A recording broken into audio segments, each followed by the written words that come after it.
Hey, and welcome guys. Today's project is a very large one. We have from the Space Battleship Yamato 2199 series. This it's the Great Imperial Garmala's Astro Fleet. The ship itself is called the Domalaz the Third, or the Domalaz 3. This is 1/1000 scale. Probably saying that wrong, but just bear with me on that. If you're not familiar with the series, I believe you can go on YouTube and pull up at least parts and bits and pieces where you can see the different types of ships and all. Very cool series from Japan. Check it out. Very cool. So let's just take a look at the back of the box real quick. All right, so here we have a back of the box that shows a put together kit. Most of the writing's in Japanese. It does say that it's 730 millimeters long. I believe that came out to just under 29 inches or 28 inches, something along that grade. So it's going to be a very long ship. It comes apart in sections and different things of that nature. Very cool design. So let's just take a look inside the box, see what we got.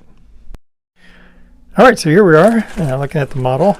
Now it does come molded in color. All the parts are color correct. So I think the idea behind here, that at least I'm going to go with, is not do a total repaint of the model. I think what we'll do is we'll do all the panel lines with some accent colors, and do some weathering with some powders, and then dull it down with some dull coats. But I would like to light it, possibly the engine. On the side, we have some clear parts that go on the side for whatever parts these are. There's a clear part for the bridge section. It does show the model in some different color schemes from, I guess, the show. But I think I like the original color scheme here with the kind of the light gray and the white.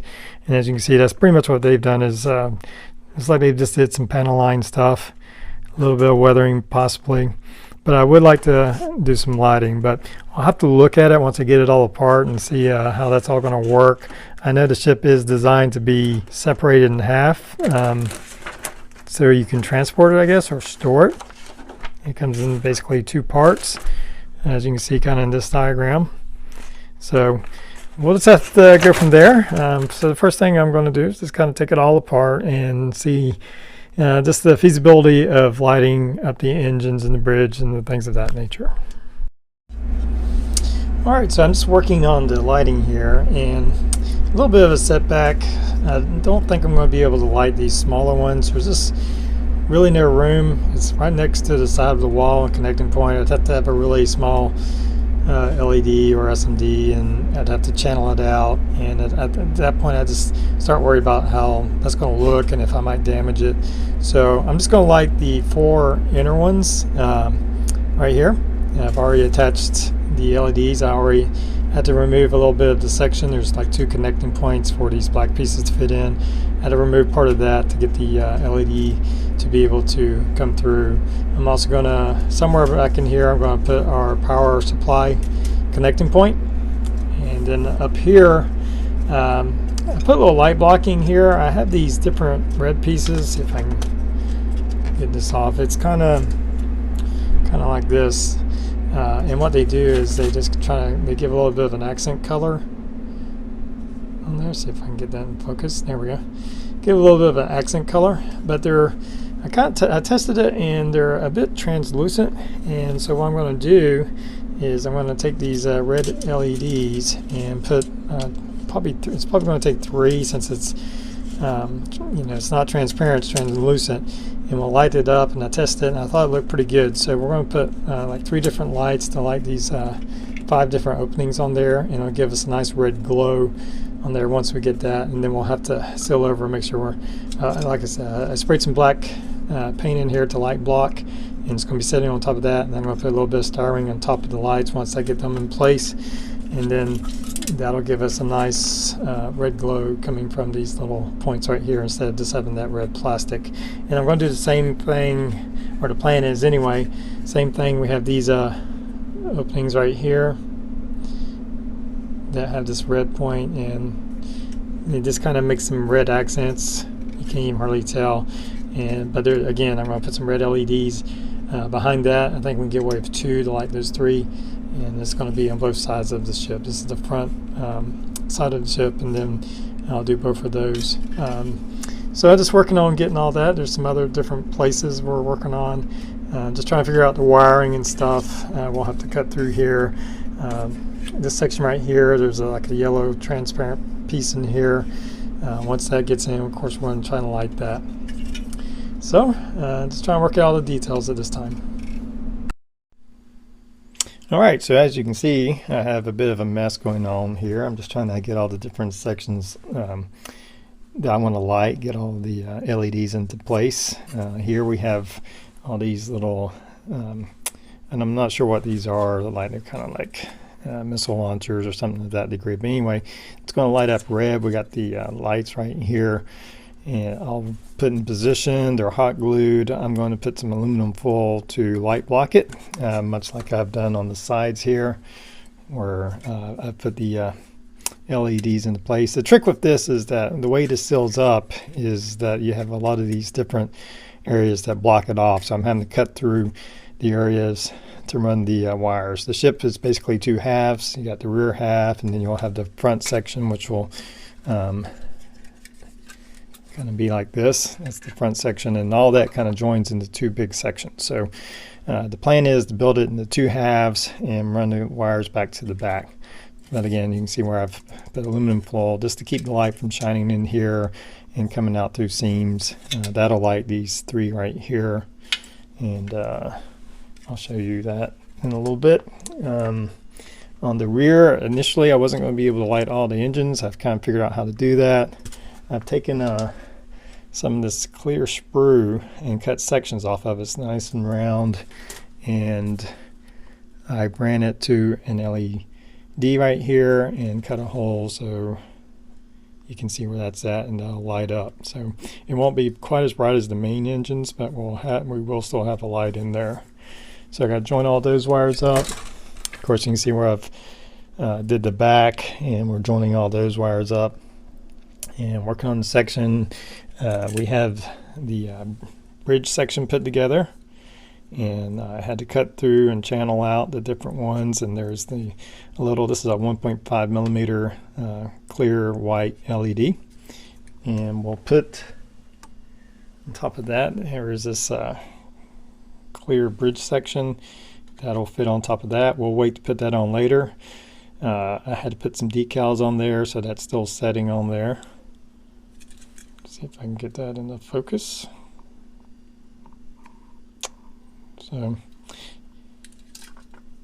just wanting to take the background into focus. Let's see if we can get that. There we go. So you can see the bridge section and the decal that kind of goes over it, and we'll have a light underneath that.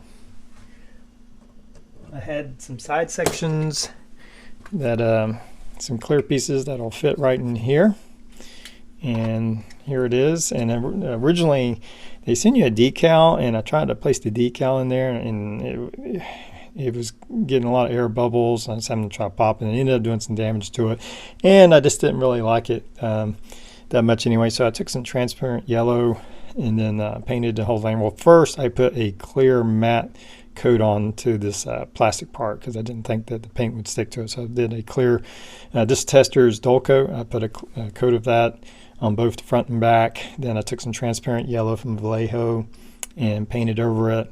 Then I added in just a few drops of red to the paint inside my airbrush that had the transparent yellow to darken it up to give us kind of orange color. Then I came back over, so we have that kind of yellow to orange fade, much like the decal was trying to accomplish.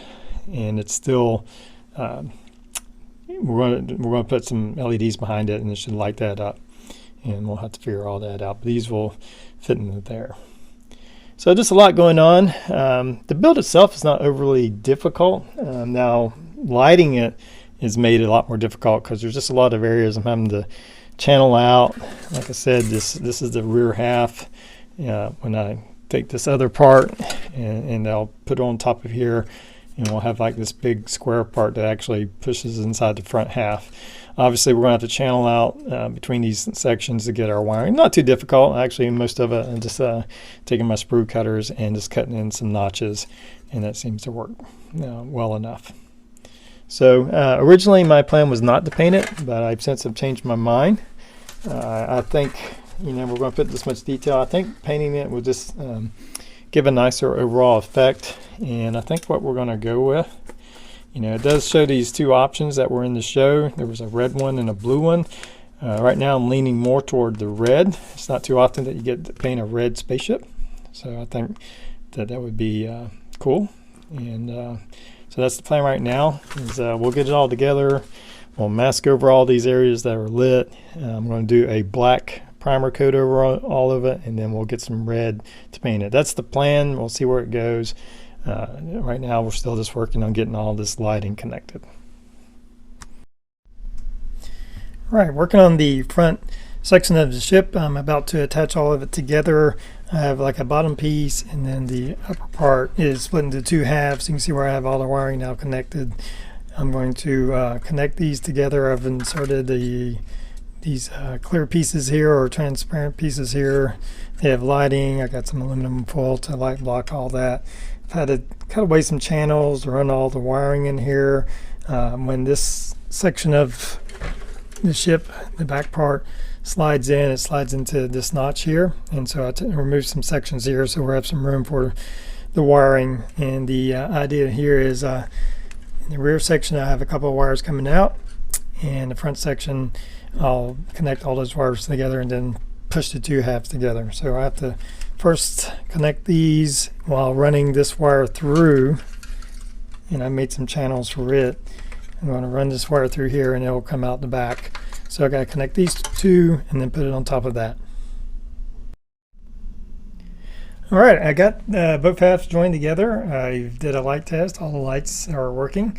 And now I'm going on to painting. I have decided to paint it. So the first step, we still have to finish putting on some of the, before we get to painting, there's some detailed items to put on, some different gun turrets, fins, things of that nature, some little knickknacks, things along those lines. So we've got to put all those on. There's a little bit of touch up on some of the areas where I want to fill in some gaps. And you can see I've already taped off this area right here, this yellow part, with some yellow tape. So it's ready to go. For some of the other parts that are going to need to be covered in the engines, I'm going to use some liquid latex. And this is called an Incredible White Mask. And you just kind of put a little tab on, and when you paint, you let it dry. When you paint over it, it just peels right off. It's just liquid latex. So that's the plan. Go ahead and add all the little parts to it, and then we're going to do a flat black primer all over it, and then we'll move on to painting the color on it. Alright, as you can see, it is now has a coat of flat black on it, and everything's been addressed. I think I have all the seams and stuff addressed and in good shape. So looks kind of cool black, but the goal is to paint it red, and I'm going to be airbrushing it, and I'm going to be just using this opaque red color from Createx. I believe that's what it is, Createx. Anyway, so I'm going to be moving on. It's going to be too difficult to kind of film and paint that because of the large size of it, so I'll just come back once we get the red coat on. Alright, so I'm in the process of putting the base coat on. As you can see, I did make a change. At first I tried to airbrush with this this is opaque red, and this wasn't turning out very good. So I switched gears and just using the spray can, this Rust-Oleum gloss red, and I like it, but as you can see, we've had an issue, and you can see where I have some webbing on here. This is my fault. I had put a coat on the top here on the back half, and I let it dry for a day, and then I did another coat on the front half, and then the overspray came on here. Well, the back half wasn't totally cured. It was dry to the touch, and if it's not totally cured, that's what happens. You get this webbing effect, and it's done it in a few places, but noticeable right here. So I'm going to try to take some very fine sandpaper, smooth it out, and recoat this. Now this has been drying for a couple of days, so hopefully we won't get a repeat of that effect. And front half looks really good. Pretty pleased with that. And but we'll have to try to get that. That's what happens sometimes when you get impatient with your painting. All right, apologize for the background noise. My heater system's going right now.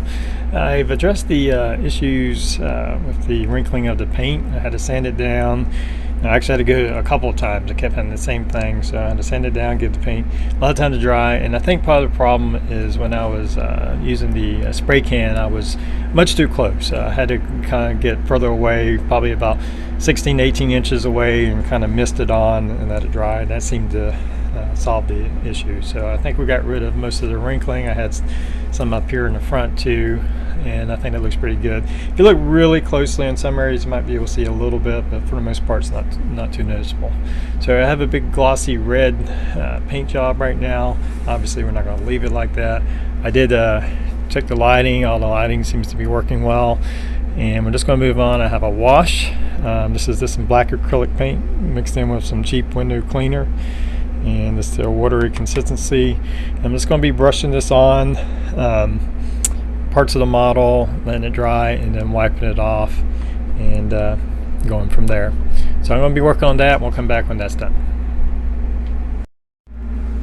All right, I'm just applying my wash, and again, this is some black acrylic craft paint, and then I have just this cheap window cleaner, and I mix just a little bit of paint with the cleaner and get a very watery consistency, and then I just brush it on and let it seep into all the grooves.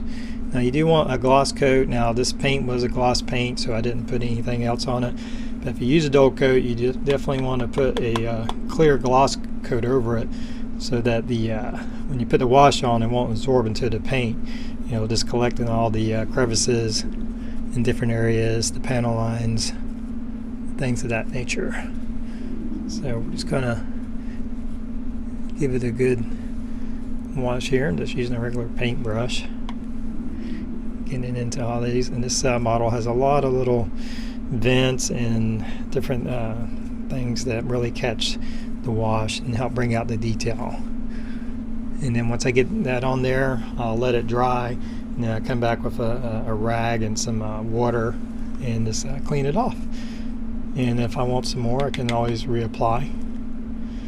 And then of course when we get done, we'll do a final dull coat over the whole model. So I'm going to let that dry, and I break it up in sections. I'm doing it in like 8 sections here on each side, and then instead of trying to do the whole thing at one time. So I'm going to finish that up, and then we'll be back. Alright, I've added my wash and cleaned it all up. You can see where it's darkening a lot of the lines. Now I want to start sealing all this in. I have some in my airbrush loaded up, this matte varnish from the Mecha collection from Vallejo. And I'm just going to spray over this section real quick. So let me try to do this around the camera.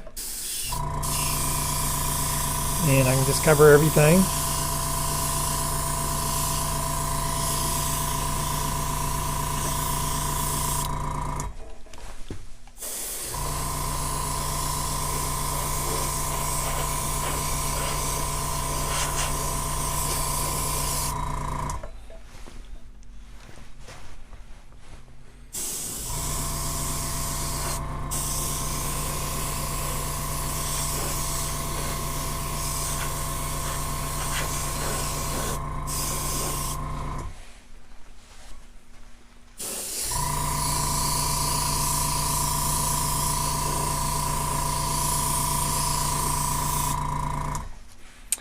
Alright, you can probably tell this dries to the touch pretty quick. Obviously it takes a while for it to harden completely, but I don't know how well it's coming on camera, but you can already see where it's kind of dulling down and gives it that much more realistic look instead of that shiny look. Then now I'm going to do the whole model in this coat, and then I'm going to go in with some dry pastels and start darkening a little bit of these inside areas a little bit darker that the wash didn't catch. So when we come back, should be close to being finished. Hey guys, here we are for our finished model. This is the Zoellugut class combat vessel from the Starblazers universe, or the Battleship Yamato, however you want to call it. Of course, it's from Bandai. The ship's really large. You can see it takes up this whole mat. I forgot the exact size of it, but something like 28, 29 inches. We did all the lighting. We did, of course, the paint. We had some issues with the paint that we corrected and stuff. That just happens in modeling. You just have to, take a step backwards and fix what you did wrong and come back. So overall, I think it turned out really well. The paint job, you know, once we put that matte varnish on it, I think that really brought it down to that more realistic look and not that shiny plastic look and painted job. So we did that matte varnish, you know, after the wash, added in some dry pastels, made some weathering marks with the dry pastels, and then sealed another coat of matte varnish to get it nice and dulled down. The project was pretty fun. It's really simple. If you don't light it, it goes together really well. It'd take you less than a day to build it all, and you can weather and stuff. You want to do that, go that approach with it. But to light it, it does complicate it. It's not very friendly for just lighting. There's a lot of sub compartments in there. It makes wiring a little tricky. You have to, you know, channel out certain areas and make areas for the wire. But it's not terribly hard. It just, as always, it makes it a little bit more complicated. Show you the lights we have here. And I thought that turned out pretty well. And we have our plug for our lighting. And so it's running off 12 volts. It probably run off 9 volts. Off a 9 volt battery. Probably just wouldn't last that long. So there we are. I hope you've enjoyed the video. And until next time, everybody have a good one.